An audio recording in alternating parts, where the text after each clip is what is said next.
Welcome back to Clint's Hot Props. What's going on, everybody? We are talking prop bets for UFC Kansas City. On this show, we're going to take a look at some of my favorite prop bets. And again, we are focused on accuracy, right? On this show, we're going to give you just a couple of long shot darts, something that you can wet your beak on a little bit. But for the most part, we are going to try to find props that are actually going to bring the price tags down on these things and hit for you to increase your bankroll. Do me a favor and hit the like button. Get subscribed to the channel if you haven't already so you can enjoy more content coming to you like this, MMA action every single week.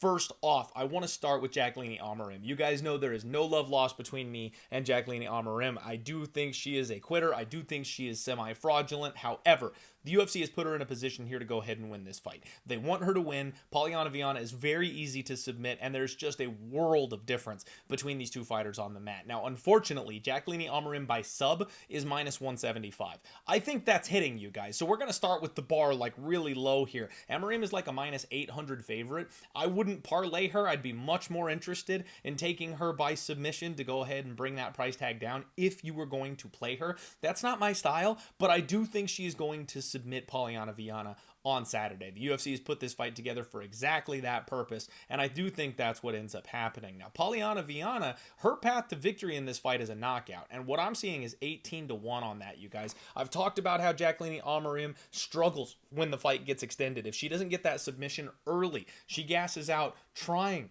to get that submission. So with her being the smaller fighter here in this spot, if there's any hope whatsoever, it's going to be like a round 2, round 3 TKO. But you know what? I don't even want to say round 2, round 3 because Vanna's got nasty power in her hands. If she catches something early, this fight could be over in a hurry as well. Personally, you guys, I like violence. I actually think the under on this fight is something that you need to take a look at. And I do have to apologize for those of you who watched my total takedown. I actually think I mistakenly didn't talk about this under 2.5. I really like this under 2.5 for this fight. So I think somebody's going out. It's just a matter of who and how. More than likely, it will be an Amarim sub, but the number is disgusting, and I don't mind taking a small flyer on the knockout prop at 18-1.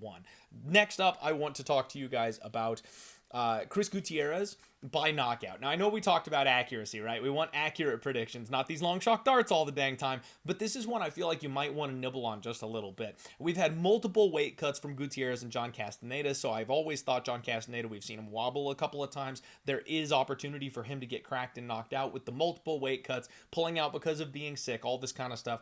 I think it adds up to maybe him being a little more fragile this weekend than normal. And Chris Gutierrez is a guy who kind of needs a statement. Now, he's more of a decisionator guy. I do understand that. And the decision prop is minus 105. Again, that's the most likely outcome here in this fight. But I also think John Castaneda might try to push the grappling in this fight. And if that happens, he could find himself tired and beaten up. And Gutierrez could have a finish on a silver platter just kind of sitting there for him. And at plus 700, I kind of think that's worth a little bit of a nibble. So just an honorable mention there for that one. Again, most likely outcome is probably the decision, but I wanted to make sure I made note of it. The next one I want to talk to you guys about is Matt Schnell and Jimmy Flick. Now, a lot of money has been coming in on Jimmy Flick as an underdog this week. I don't personally agree with it, but I do understand why. Jimmy Flick has 6 professional losses inside the distance, and all 6 of those have come by knockout. His last fight went to a decision. It was only the second decision loss of his entire career because the guy doesn't go to decisions, and that was because Nate Maness fought the most timid game plan we've ever seen from him in his entire career. So there was zero opportunity for anybody to get finished in that fight because Nate played it so scared. That's probably not something that's going to happen here with Matt Schnell. Matt Schnell is coming back looking for a redemption arc. He's trying to, fix his retirement, go out on top, that kind of thing. Jimmy Flick is a guy that was knocked out by Charles Johnson in round 1. Now, let me tell you guys something. I'm a huge Charles Johnson fan. You guys know this. I've lost way too much money on Charles Johnson the last couple of years because I believe in the guy and his skill set. He doesn't knock people out in round 1. Charles Johnson drags people into round 2, round 3, wears them out, tires them out, and then he ices them from there. Matt Schnell has boxing, and he's got the power in his hands to do the exact same thing that Charles Johnson did in the early rounds of this fight. I actually think there's a very good chance that this fight finishes inside the distance. I like Matt Schnell by knockout at plus 140 to go ahead and seal that redemption of his own. The other option would be taking Jimmy Flick by sub at plus 300 because we've seen Matt Schnell clubbed and subbed a couple of different times, and that's something Jimmy Flick is very, very good at. So again, just honorable mention if you want to get a little dangerous in there and take the underdog in this spot. I don't, but I will mention the Jimmy Flick by sub prop just in case that sounds like you this week. Next up, Ikram Aliashgarov to win by knockout. KO, TKO, or DQ is minus 160. Again, you guys know I hate these chalk price tags on these props, but I can't get away from this one. Andre Muniz is incredibly dangerous on the ground. If you can make this guy grapple, or if he can make you grapple, rather, he does have an option, right? Rear naked chokes, arm bars, it's all there. Ikram Aliashgarov got rushed to the top end of the division way too quickly, and now they're giving him a guy that's a notable name, that's a decent test, that will let us know whether or not he's legitimately a contender type fighter or not. And if he passes this, more often than not, when this guy wins, it's by KO, right? Ikram Aliashgarov has ridiculous explosive power. Flying knees, he's got knockout power in both hands. This guy hurts people. Now, Andre Muniz is well known for having a bad gas tank. If he can't take you down and control you on the mat or insta-sub you the first time he gets you on the mat, he basically just kind of folds up shop and goes home after that. That's exactly how I see this fight playing out. I think Muniz is going to be a little bit competitive early. He might even hit a takedown. The Muniz sub prop at 8-1 is never a bad idea, because if you think he's getting takedowns, he likely ends the fight if he does. But we know Ikram Aliashgarov can wrestle. We know he can counter wrestle. We know he'll be able to get back up, keep the distance. And then when Muniz gets a little deflated, when he gets a little tired, when he gets a little upset, he can't hit these takedowns, that knockout is coming. So I do think Ikram Aliashgarov by knockout minus 160 is something that's going to land again on Saturday. Randy Brown and Nicholas Dalby. I've talked about this one a couple times. I talked about this on my Total Takedown show just a minute ago.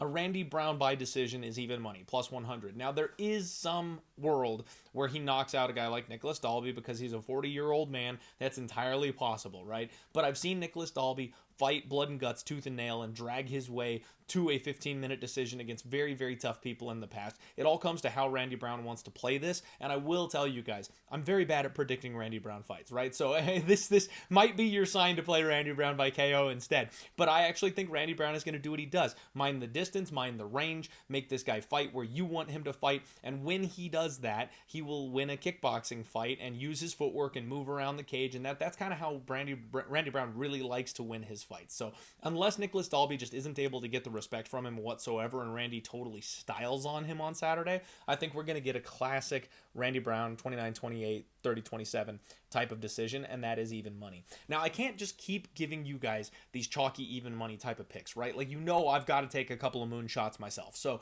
the next one I want to talk to you about is Michel Pereira by submission, plus 800. Abus Magamedov is somebody who's very popular this week as an underdog from what I've seen online.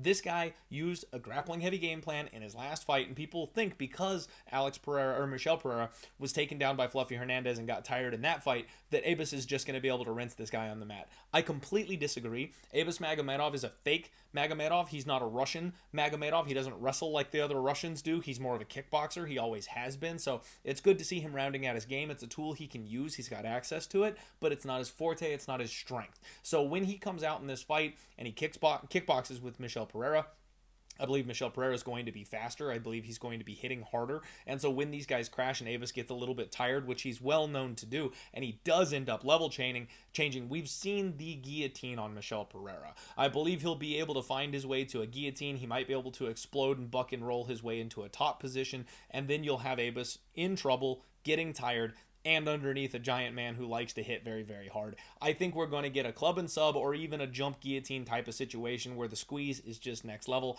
on Michel Pereira. And at 8-1, I can't help myself. I like Michel Pereira by sub. The next one I want to talk to you guys about is Anthony Smith by submission. I know, but I got to at least bring it up, right? 10-1 on Anthony Smith by sub. We have already seen Anthony Smith fraud check an up-and-coming prospect. We hit 14-1 when he took out Vitor Petrino just a couple of fights ago. And I think this fight sets up very, very similarly. Mingyang Zhang is a guy who's been finished a lot over the course of his MMA career. Now he's from road to UFC. He's been fighting very questionable levels of competition. Yes, this is the door for Anthony Smith. He is retiring, and I don't like betting on retiring fighters, but there's a massive edge on the ground for Anthony Smith if he can just get it there. And what I've seen from Mingyang Zhang is he is incredibly sloppy. He comes forward, he will get knocked over just trying to touch his opponent on the jaw. So there's plenty of opportunity for this fight to get knocked down to the ground. And if it does get knocked down to the ground, Anthony Smith has a massive advantage there.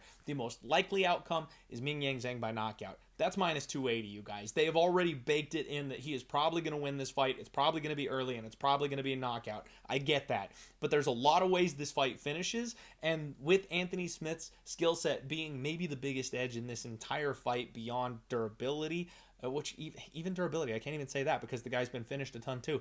I just think Anthony Smith by sub, one last ride, 10-1. It might be worth a taste. You guys know that I want from the bottom of my soul to talk to you about Ian Machado Gary by submission at plus 600, but I can't keep losing money on it, you guys. I just can't. I don't think Carlos Prates is the guy he finally gets his sub against, just because Carlos Prates is a guy who's been training with the Fighting Nerds, whose submission defense should be on point. He's a jiu-jitsu guy, and if Ian Machado Gary can't submit somebody when he's got a fully locked in rear naked choke under the jaw against a white belt, I don't know that he's going to be getting it against a guy like Carlos Prates. Now maybe you sprinkle like the 3, 4, and 5 submission round props just because, you know, smoker cardio, Carlos Prates, we don't know if he can go a full 25 minutes, and if this fight gets extended, the longer it goes, the more it favors Ian Gary, but I just still don't know that the submission is going to be the way that this fight ends. If you want to look at the tinfoil cap, submission round 3 is 30-1,